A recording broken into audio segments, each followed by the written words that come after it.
Le racisme systémique n'existe pas. Et si ce mythe a été mis en place pour obtenir plus d'égalité entre les différentes communautés, en réalité, il ne contribue qu'à une chose, dresser les communautés les unes contre les autres. Alors il n'y a pas longtemps, j'ai lu un livre. C'était Facing Reality de Charles Murray. Alors très rapidement, Charles Murray, c'est qui ? C'est un écrivain américain, politologue et sociologue qui est connu pour ses travaux polémiques sur l'éducation et les inégalités sociales. Son livre le plus célèbre est sans doute The Bell Curve, dans lequel il affirme deux choses. La première, c'est que les capacités intellectuelles peuvent prédire de manière plus efficace que le statut socio-économique un certain nombre de choses. Revenus annuels, performances professionnelles, grossesse hors mariage et même criminalité. Bref, les inégalités seraient en bonne partie dues à des inégalités naturelles entre les individus. Et ça, à la limite, dire par exemple qu'avec un QI plus élevé, on a plus de chances de s'en sortir dans la vie, c'est pas forcément ce qu'il y a de plus choquant. Non, ce qui a créé la polémique, c'est quand il affirmait que les différences de QI entre les groupes raciaux sont au moins en partie d'origine génétique. Oula ! Donc ça, évidemment, c'est problématique. Je vous fais pas un dessin, mais ce genre de théorie en Occident, ça a tendance à rappeler de mauvais souvenirs. Si c'est un personnage clivant, il y a quelques années, sa venue sur un campus américain a créé une vague de protestations, par exemple, Charles Murray n'est pourtant pas tout à fait un infréquentable. Il n'a d'ailleurs jamais été condamné pour aucun de ses propos. L'objectif de Charles Murray à travers ce livre, c'est d'inciter les gens à ouvrir les yeux sur certaines réalités afin de pouvoir mieux résoudre les problèmes que rencontre son pays. Alors avant d'aller plus loin, je tiens à le préciser, on n'a pas affaire à un radical suprémaciste ou quelque chose comme ça. Et ça, c'est vraiment important de le comprendre. Ici, je vais vous proposer une synthèse de son livre Facing Reality. Et vous allez peut-être entendre des choses qui vont vous choquer. Si c'est le cas, je vous invite à faire l'effort de regarder la vidéo en entier malgré tout, histoire d'avoir tous les éléments en main avant de donner votre avis. Alors avant toute chose, il me semble important de définir ce qu'est le racisme systémique. Je vais donc vous donner la définition d'Amnesty International. Le racisme systémique désigne l'ensemble de la structure sociétale composée d'institutions, de lois et de politiques qui maintiennent un système d'inégalité qui privilégie et opprime différents groupes dans la société selon la race qui leur est attribuée. Donc on comprend bien que s'il y a des inégalités entre les groupes qui composent une société, c'est à cause du système lui-même. Dans les faits, les minorités sont ultra protégées. La moindre parole déplacée à leur égard peut être durement punie. Critiquer la majorité, en revanche, en Occident, donc les Blancs, c'est plutôt carrément encouragé. Plus encore que ça, tout est mis en place pour aider les minorités, jusqu'à la discrimination positive, qui a des conséquences parfois désastreuses et contre-productives, mais on y reviendra. Surtout, et ça c'est le plus dramatique, cette théorie du racisme systémique va avoir tendance à totalement déresponsabiliser les communautés concernées. Wallah, c'est pas moi. De plus, cette théorie du racisme systémique a pour conséquence d'encourager les idées identitaires, que ce soit du côté des minorités, qui vont se sentir soudées à travers le sentiment de victimisation, ou bien de la majorité, donc les Blancs, qui commencent à en avoir marre d'être traités de racistes ou d'oppresseurs, tout en constatant que les gouvernements en font souvent beaucoup plus pour les minorités que pour eux. L'Amérique est multiraciale, c'est un fait. Je vous affiche à l'écran la composition raciale des États-Unis. Parce que oui, c'est autorisé là-bas. Parce que globalement, on est un peu moins frileux qu'en France à parler de ces questions. Il y a quand même 2 ou 3 petites choses à avoir en tête quand on regarde ces stats. Déjà, 96,6% des individus ne s'identifient qu'à une seule race, quand bien même ils sont issus de parents aux origines différentes. De même, la catégorie latino regroupe à la fois des gens qui sont génétiquement 100% européens et des gens qui sont originaires à 100% de populations indigènes précolombiennes. Voici comment ont été divisés les différents groupes ethniques. Pour des raisons de simplification, mais aussi pour dépassionner le débat, Murray, dans son livre, évite d'utiliser les termes de blanc et de noir pour préférer les termes d'africain et d'européen. Pour simplifier dans cette vidéo, j'emploierai les termes d'afro-américain et de blanc-américain. Avant d'aller plus loin, il faut bien avoir en tête un truc essentiel. Seule une très faible partie des gens, quelle que soit leur origine, leur religion, etc., seront amenés à devenir des criminels.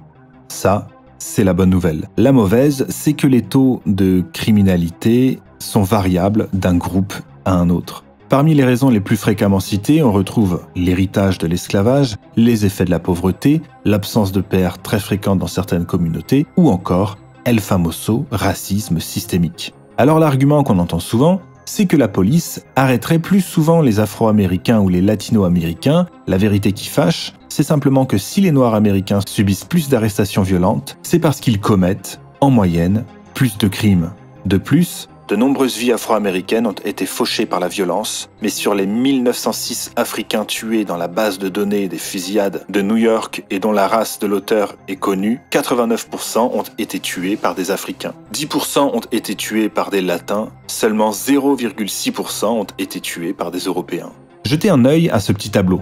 Je vais vous le laisser un moment, vous n'êtes pas obligé de faire pause. Il s'agit de statistiques concernant les arrestations pour violence dans différentes villes américaines. Pour le comprendre, sachez que le ratio est calculé de la manière suivante. Le nombre d'Afro-Américains arrêtés pour 100 000 personnes est divisé par le nombre d'Européens arrêtés pour 100 000 personnes également. Idem pour les Latinos. À noter que les Asiatiques ne sont pas représentés ici parce que leur taux de criminalité est extrêmement faible. La thèse de Murray, c'est que le taux de criminalité entre les communautés a de nombreux effets sur la structure sociale et le fonctionnement des villes. Cependant, ces différences impactent surtout les grandes villes où la population blanche a tendance à diminuer progressivement. New York est ainsi passé de 77% de blancs américains en 1960 à 32% en 2019. Los Angeles de 85 à 29%, Chicago 82 à 34% et Houston de 77 à 23%. Alors concrètement, dans ces grandes villes, les plus hauts taux de criminalité sont concentrés dans les parties les plus pauvres. Et ça crée un cercle vicieux. Les hauts taux de criminalité ont tendance à faire fuir les communautés blanches et asiatiques, mais également les familles noires américaines qui, comme toutes les autres familles, souhaitent le meilleur pour leurs enfants et donc fuient également ces quartiers. Bref, la violence engendre la pauvreté qui engendre plus de violence, etc.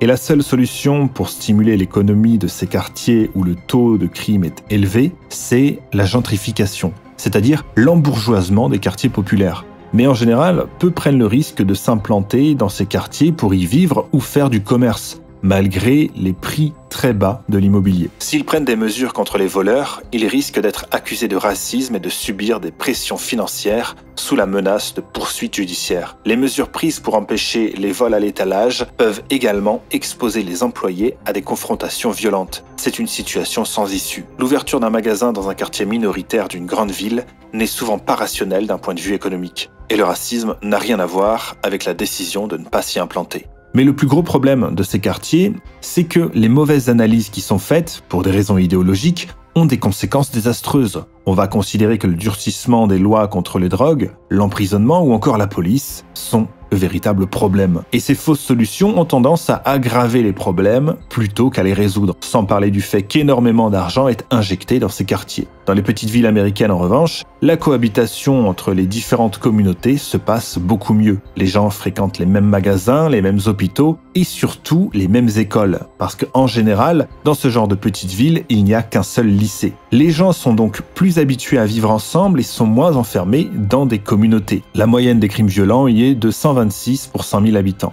Alors, est-ce que du coup tout va bien et le problème n'est dû qu'aux grandes villes? Eh ben non. Dès qu'un quartier minoritaire devient numériquement et spatialement important, le type d'effet que j'ai décrit pour les grandes villes est susceptible de se produire. Dans les petites villes, où les Afro-Américains représentent 25% ou plus de la population, le taux de criminalité a tendance à augmenter. On parle d'une moyenne de 401 crimes violents pour 100 000 habitants.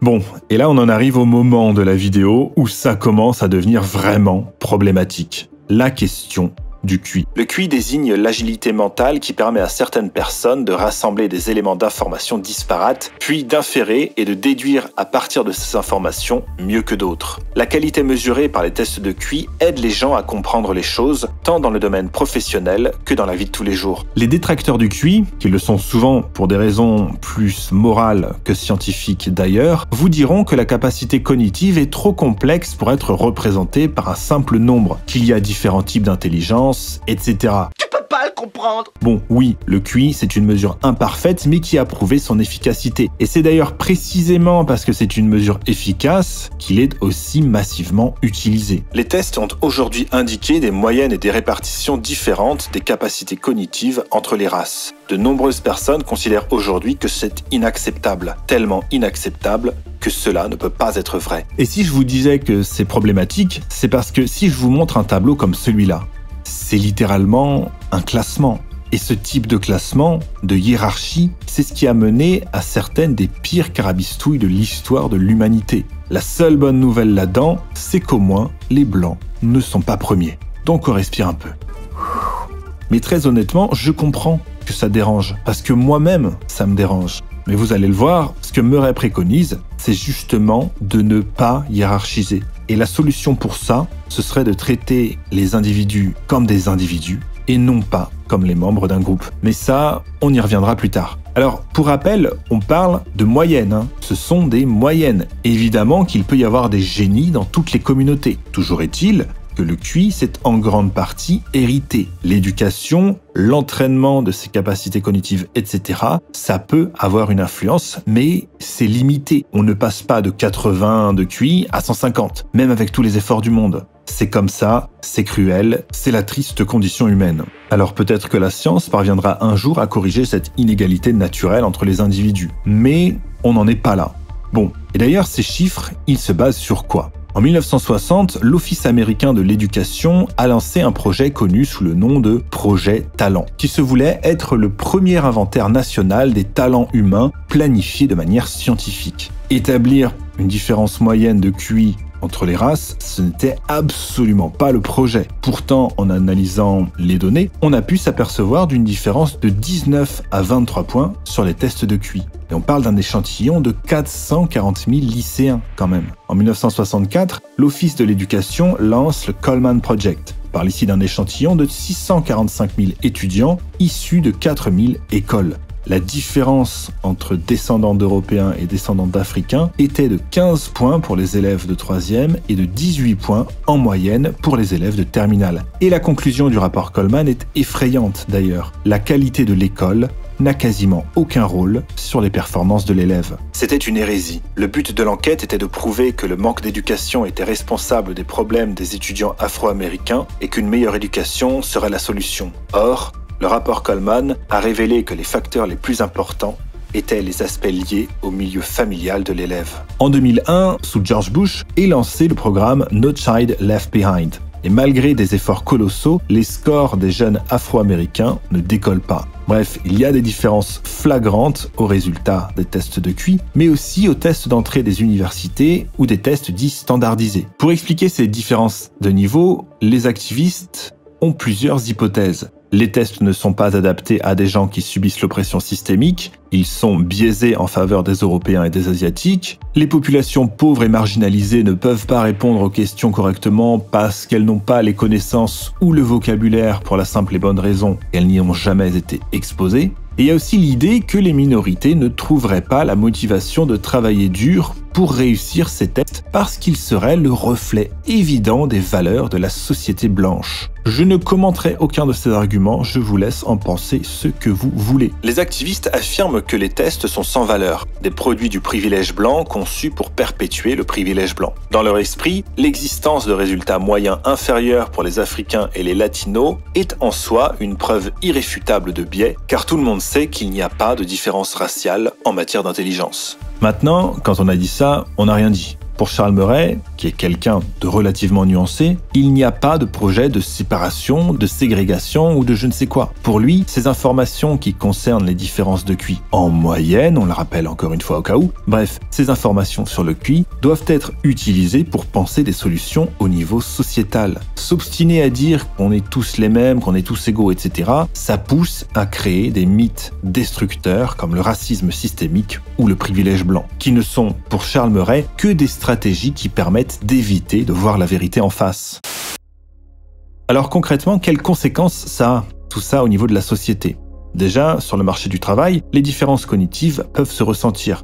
Selon Murray, il y a une corrélation entre la performance au travail et les capacités cognitives. Ça ne veut pas dire que les gens intellectuellement brillants occupent systématiquement des postes importants, mais qu'une des caractéristiques des personnes qui se hissent au sommet, c'est d'avoir un QI élevé. Je ne prétends pas qu'une différence de QI de quelques points entre les employés soit importante, mais plutôt que si une race dans une profession a des capacités cognitives moyennes par rapport à une autre race dans la même catégorie d'emploi sur le même lieu de travail, il y a des conséquences pour la productivité d'une organisation et pour les interactions entre les employés. Une autre conséquence est la généralisation que les gens feront de ces différences. Dans ce graphique, on peut voir le QI moyen pour tel ou tel type de métier et selon la communauté. Alors vous remarquerez que les Asiatiques ne sont pas représentés tout simplement parce qu'ils ne sont pas assez nombreux dans ces catégories. De même, la faible présence d'Afro-Américains et de Latinos dans les métiers les plus prestigieux est souvent analysée comme une preuve de racisme systémique.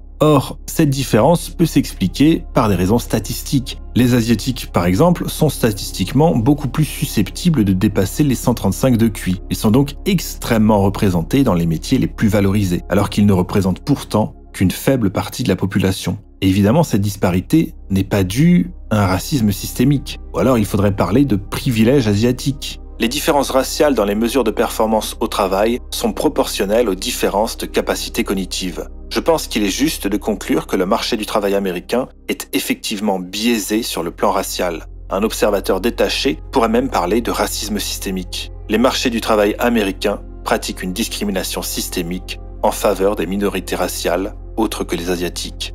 Voyons maintenant, pour terminer, ce que l'Amérique risque à refuser de voir la vérité en face. J'aimerais maintenant vous citer les mots d'un certain James Q. Wilson. L'un des principaux problèmes liés à l'amélioration des relations entre les Américains blancs et noirs est la différence entre les taux de criminalité raciale. Quel que soit le degré d'innocence ou de culpabilité d'un étranger, il porte en public les poids ou les avantages de l'identité de son groupe. Lorsque les Blancs marchent dans la rue, ils sont plus nerveux lorsqu'ils rencontrent un Noir que lorsqu'ils rencontrent un Blanc. Et donc le problème de ça, c'est que ce haut taux de criminalité nuit aux Noirs américains qui ne sont pas des criminels ni des délinquants. C'est-à-dire, au cas où il soit utile de le rappeler, l'écrasante majorité des Noirs américains. Parce que le fait qu'il y ait des a priori, des préjugés, n'est que rarement dû à des idéologies racistes. Ces a priori sont dus à la fréquence de certains comportements. Et tout le problème est là. Le mythe du racisme systémique n'a pour conséquence que de légitimer des comportements qui causent justement le racisme. C'est un cercle vicieux. Alors, quel était le but de Charles Murray avec ce livre ? Eh bien, tout simplement de provoquer le débat sur ces questions, d'encourager à ne plus avoir peur à parler de ces sujets, parce qu'il n'y a que comme ça que le débat avancera. Il note aussi que les penseurs conservateurs ont souvent tendance à se plaindre du manque de diversité idéologique à l'université. Seulement, peu d'universitaires conservateurs ont le courage de s'attaquer à ces questions. La faute notamment à ceux qu'il appelle les gardes rouges. Parce que parler de ces problèmes, c'est s'exposer à une mort professionnelle, sociale ou médiatique. Voilà pourquoi très peu de personnes influentes osent remettre en cause le mythe du racisme systémique. Mais alors, que préconise Charles Murray ? Avant de répondre à ça, il faut avoir en tête que Charles Murray, c'est un patriote et c'est quelqu'un qui croit profondément en l'Amérique et en ce qu'il appelle l'expérience américaine. L'expérience américaine est fragile, elle a toujours été fragile et le sera toujours parce qu'elle est extrêmement contre nature. Dans ce contexte, contre nature signifie en conflit avec la nature humaine. Pour Charles Murray, l'Amérique est un jardin au milieu de la jungle. Et les jardiniers doivent donc se battre en permanence pour éviter que la jungle ne reprenne le dessus. Pour résumer rapidement, l'expérience américaine consiste à traiter les êtres humains comme des individus au lieu de les traiter comme les membres d'un groupe. Et là, vous allez peut-être relever le paradoxe. C'est-à-dire que pendant tout le long du livre, et tout le long de cette vidéo, pour vous, nous avons séparé l'Amérique en groupes raciaux. Eh bien, dans un sens, la solution pour Charles Murray, c'est d'arrêter de faire ça et de traiter tout le monde à la même enseigne, de donner leur chance aux individus et non plus aux groupes. La solution, c'est d'abandonner toute discrimination positive ou négative envers les groupes ethniques. J'aimerais maintenant vous présenter un des arguments qui est assez intéressant et qui va totalement renverser ce qu'on a l'habitude d'entendre. Nous avons tous tendance à généraliser à partir de nos propres expériences, c'est un fait. C'est quelque chose contre lequel on peut lutter, mais c'est un comportement humain. Pour Murray, si autant de personnes refusent de voir la vérité en face, À savoir donc notamment que le taux de criminalité est plus élevé dans certaines communautés, c'est parce que les gens côtoient régulièrement des gens issus de minorités avec lesquels ils entretiennent souvent de très bons rapports. Et donc ils ont tendance à généraliser cette image qu'ils ont de la personne qu'ils connaissent à l'ensemble de la communauté à laquelle cette personne appartient. Et donc à rejeter l'idée que statistiquement il puisse y avoir un plus haut taux de criminalité ou bien des différences moyennes de QI chez cette communauté. En clair, c'est parce qu'il y a une généralisation que la plupart des gens refusent de voir en face ces réalités. Alors l'idée, ce n'est absolument pas de dire que tous les membres d'une communauté sont idiots ou sont des criminels en puissance, absolument pas. C'est simplement de dire que statistiquement, on trouve des écarts. Mais que ce n'est pas si grave au fond, parce que pour Charles Murray, seul compte l'individu. Et refuser de voir les différences entre les groupes, ça conduit en ligne droite à penser que la seule preuve légitime d'une société non raciste est l'égalité des résultats. Parce qu'à travers ce mythe du racisme systémique, du privilège blanc, etc., ce qui est recherché, c'est une égalité impossible à atteindre. L'État doit donc forcer l'égalité des résultats. En résulte des conflits entre les différents groupes. Et c'est déjà très certainement ce qui est en train de se mettre en place aux États-Unis. Et ça, c'est le piège. Pour Murray, l'État se doit d'être impartial, d'honorer les individus méritants et d'arrêter de chercher à privilégier des groupes plutôt que d'autres. Parce que, pour reprendre la métaphore du jardin, si les jardiniers changent leur méthode de jardinage, la jungle reprendra ses droits et le jardin disparaîtra en quelques décennies. Alors les métaphores, c'est bien joli, mais la jungle concrètement, c'est quoi ? Eh bien, c'est la politique identitaire. La jungle, c'est le retour du sens primitif, du nous contre eux, d'une certaine forme de tribalisme. Parce que, certes, Charles Murray s'attaque à des sujets extrêmement glissants, mais ce n'est absolument pas un racialiste ou un suprémaciste façon Jared Taylor, par exemple. Les gens de gauche comprennent le danger que représente pour la nation ceux qui, à l'extrême droite, applaudissent la violence et le racisme. Les gens de droite comprennent le danger que représente pour la nation ceux qui, à l'extrême gauche, insistent sur le fait que les Blancs sont irrémédiablement racistes. Mais il faut que tout le monde comprenne que l'impartialité de l'État est le garant de notre sécurité à tous. Ce que Charles Murray veut, c'est sauver les États-Unis. Ils sont en train de se diriger vers un conflit du tous contre tous. Et pour ça, il considère qu'il faut prendre en compte certains faits qui dérangent. La théorie du privilège blanc, en plus de ne résoudre aucun problème, ne fait que créer des tensions. Les relations entre blancs et noirs américains ne font que se dégrader, la discrimination positive crée de la jalousie et agit comme un poison, tandis que le mythe du racisme systémique nourrit une rancœur qui s'exprime parfois par la violence. La solution ? Éliminer toute forme de traitement préférentiel en fonction de la race, parrainée par le gouvernement.